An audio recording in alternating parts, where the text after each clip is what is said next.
Aunque si bien es cierto, que los delitos de asesinatos seriales son cometidos más frecuentemente por el sexo masculino, a través de la historia han existido mujeres protagonistas, y autoras de crímenes increíblemente descritos, y sin compasión alguna, en varias ocasiones al atacar a sus víctimas. Algunas de ellas movidas por la ambición, la codicia, o simplemente por la locura, que acabaron con la vida de muchas personas inocentes. Aquí hablaremos de 4 de las asesinas en serie, más despiadadas. Comencemos.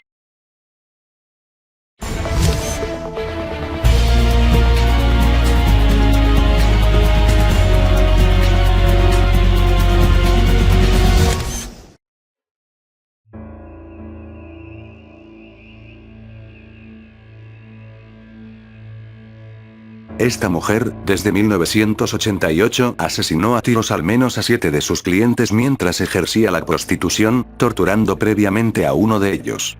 En su historia de vida, da la impresión de que Aileen Wuornos nunca tuvo la oportunidad de tener una vida normal, ya que provenía de una familia disfuncional, y tuvo una infancia desdichada. Su hermano y ella fueron abandonados por sus padres, por lo que tuvieron que irse a vivir con sus abuelos al poco tiempo de haber nacido. De niña sufrió abusos sexuales, psíquicos y físicos por parte de su abuelo, mientras que su abuela tenía problemas con el alcohol, y hacía caso omiso de las circunstancias que les rodeaban. A la edad de 14 años, se quedó embarazada de alguien de origen desconocido. El nacimiento de este niño, lejos de traerle felicidad a su vida, provocó que la echaran de su casa, y que su retoño fuese dado en adopción. Tras todos estos trágicos episodios familiares, se dirigió a Florida, donde sobrevivió ejerciendo la prostitución, con lo que Aileen solía tener problemas con la ley de forma frecuente. Entre diciembre de 1989 y septiembre de 1990, se encontraron los cadáveres de varios hombres asesinados, a lo largo de las autopistas de Florida. Los objetos personales de las víctimas fueron empeñados cerca de donde se descubrieron los cadáveres, por lo que la policía pudo rastrearla. Luego Aileen fue identificada como la autora de esos asesinatos, a lo que la policía se puso en su búsqueda y captura, después de que varios testigos la hubiesen visto conduciendo uno de los autos, perteneciente a una de sus víctimas. En el momento de su detención en 1991, acumulaba delitos y faltas tales como arresto por posesión ilegal de un arma de fuego, falsificación, asalto y robo con extrema violencia. Posteriormente confesó los asesinatos de 7 hombres, aunque alegó que fueron en defensa propia, ya que habían intentado abusar de ella. Sin embargo, al jurado no le pareció convincente su alegato, de manera que no le creyó. Luego del juicio fue declarada culpable, y condenada a muerte por 6 de los 7 crímenes que había cometido. Finalmente, Aileen Wuornos fue ejecutada el 9 de octubre del 2002. Sus últimas palabras antes de la ejecución fueron: "Yo solo quiero decir que estoy navegando con el rock, y regresaré como en el Día de la Independencia con Jesús el 6 de junio, al igual que en la película, El Día de la Independencia, con grandes naves nodrizas y todo, regresaré". La historia de Aileen Wuornos fue llevada al cine en el año 2003, bajo el título de Monster, en la que la actriz, Charlize Theron, se llevó el Oscar al interpretarla en esa película.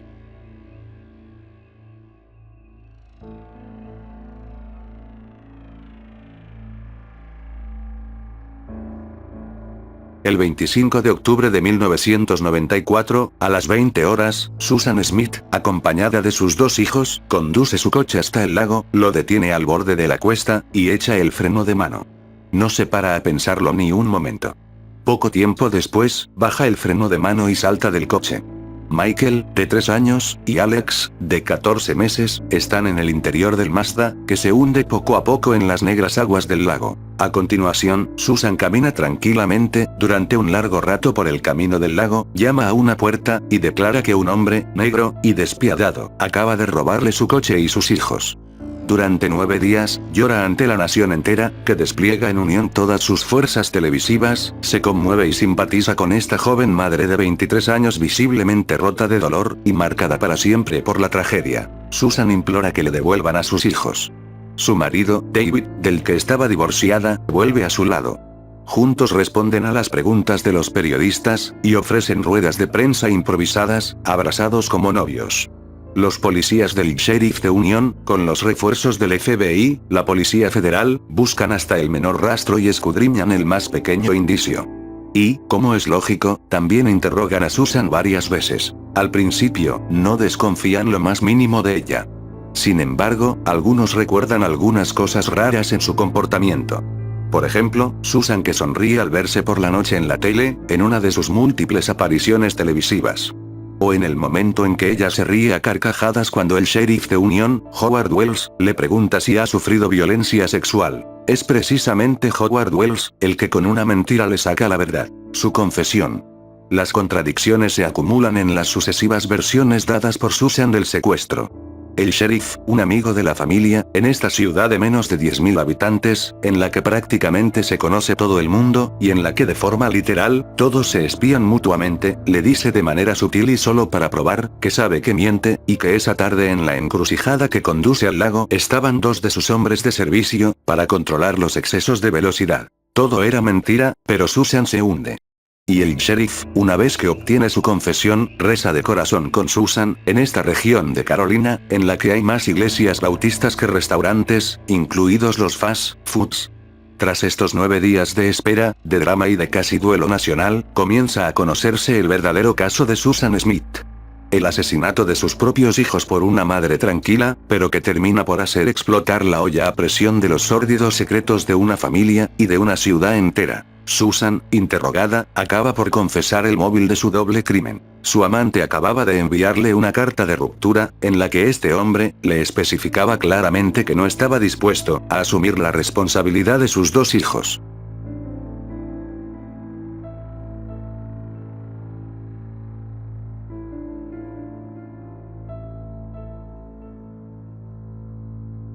Belle nació en Noruega en 1859, pero en 1883, emigró a Estados Unidos.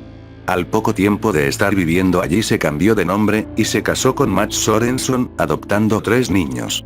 El matrimonio se estableció en Chicago. 6 años después de haber contraído matrimonio, Sorenson murió en extrañas circunstancias, tras haberse hecho un seguro de vida. Fue el inicio de su carrera criminal. Belle cobró $100 de su seguro de vida, y vendió la granja en la que vivía con sus hijos.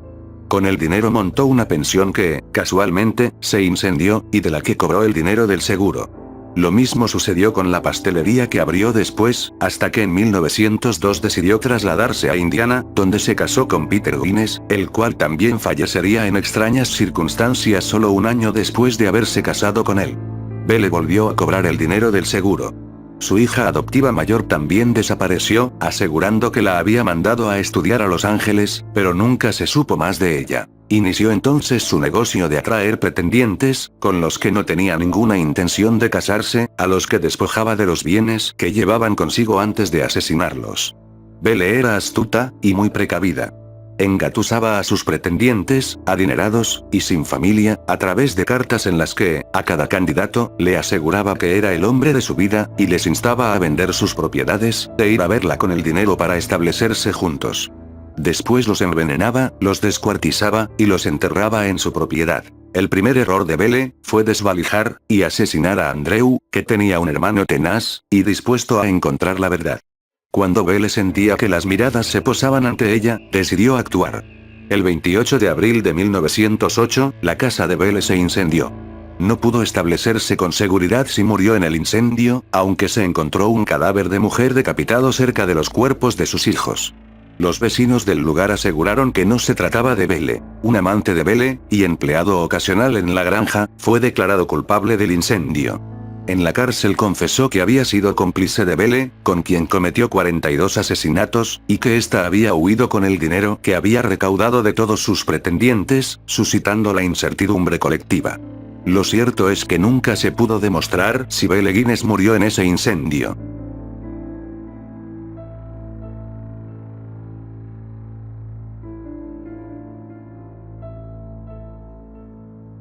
En la década de los 40, Miyuki Ishikawa trabajaba como directora de la maternidad del Hospital Kotobuki en Tokio, Japón. El número de bebés aumentaba en el hospital, y la ausencia de servicios sociales, y la escasez de ingresos de los padres de los bebés, forzó a la partera a hacer lo inimaginable. La demencial presión que Miyuki sentía, la llevó a dejar morir centenares de infantes recién nacidos, creyendo que así les evitaría una vida de angustia. Miyuki nació en 1897, en el pueblo de Kunizumi, dentro del distrito de Miyazaki. Realizó sus estudios superiores en la Universidad de Tokio, y tras graduarse entabló una relación con Takeshi Ishikawa, posteriormente contrajeron nupcias, pero su matrimonio no produjo hijos. Para ayudar en su hogar, Miyuki consiguió un empleo como directora en el ala de maternidad del Hospital Kotobuki, lugar donde trabajaba asistiendo partos. En aquel tiempo, Japón no reconocía licenciatura sobre esta práctica. Durante su trabajo Miyuki también revisaba los reportes hechos sobre los padres, y sus antecedentes, así descubrió que muchos de ellos eran pobres, y no tenían los ingresos suficientes para mantener una familia sin sufrir necesidades económicas. Ante esta situación la partera Ishikawa buscó la ayuda de organizaciones de caridad y servicios sociales, pero al no recibir respuesta positiva, Miyuki se encontraba en un serio dilema moral, su desesperación aumentaba en la medida que la lista de futuras madres crecía. Frente a este percance la comadrona Ishikawa halló una solución escalofriante, y pronto los bebés comenzaron a nacer muertos. El número exacto de víctimas es desconocido, pero los casos confirmados indican que Miyuki asesinó por lo menos 103 recién nacidos. Su modus operandi era negar el cuidado a los recién nacidos hasta que estos morían de hambre y sed, o agotados por los continuos llantos que les debilitaban, y acababan muriendo sofocados. Esta repugnante práctica hizo que todas las matronas de la maternidad del Hospital Kotobuki presentaran su renuncia de inmediato. Mientras Ishikawa comenzó con su ola de infanticidios. Una vez que el bebé nacía ella los abandonaba, y por ende perecían ante la falta de cuidados. Sin embargo, Miyuki no se detuvo, y pronto comenzó un negocio de muerte con su esposo Takeshi, convenciendo a los padres de pagar alrededor de 4.000 yenes, cantidad que no se comparaba a los gastos que representaría mantener a estos niños no deseados. A cambio ella les libraría de la carga de forma permanente. Para el correcto funcionamiento de su macabro plan, tenían de cómplice al Dr. Shiro Nakayama, cuya labor era falsificar los certificados de defunción con ayuda de su asistente, Kishi Masako de 25 años. Para cubrir sus acciones, los criminales dieron sobornos en las oficinas del barrio de Shinjuku. La carrera criminal de la matrona asesina terminó el 12 de enero de 1948, cuando dos oficiales de policía investigaron la casa de Nagasaki Ryutaro, persona que trabajaba para una funeraria. Cerca de la vivienda de Ryutaro se encontraron 5 sospechosas cajas de madera. Tras interrogar al hombre de 54 años sobre las cajas, este reveló que provenían de la maternidad del Hospital Kotobuki, y su trabajo era llevarlas al crematorio.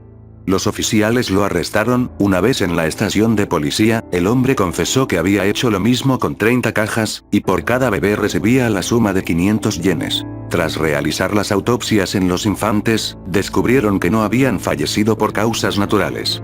Los bebés no tenían comida en sus estómagos, también sus pulmones mostraban síntomas de neumonía, y sus cuerpos estaban desnutridos. Los investigadores concluyeron que la muerte de los infantes había sido intencional. Los oficiales arrestaron a la pareja el 15 de enero de 1948.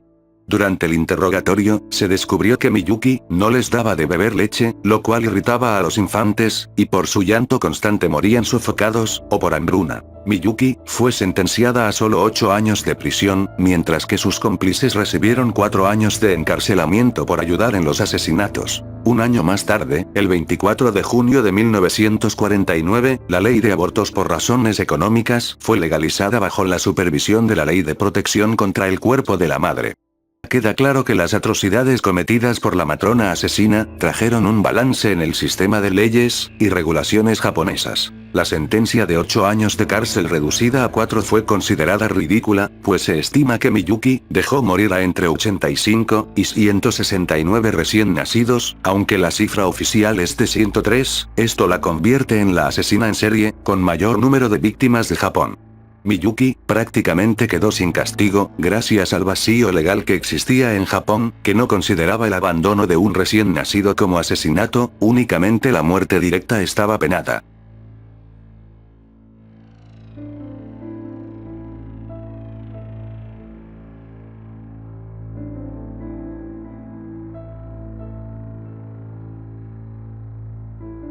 Muy bien gente de YouTube, eso fue todo. Si este video les gustó, no se olviden en darle con el pulgar arriba, comentar y suscribirse para más videos.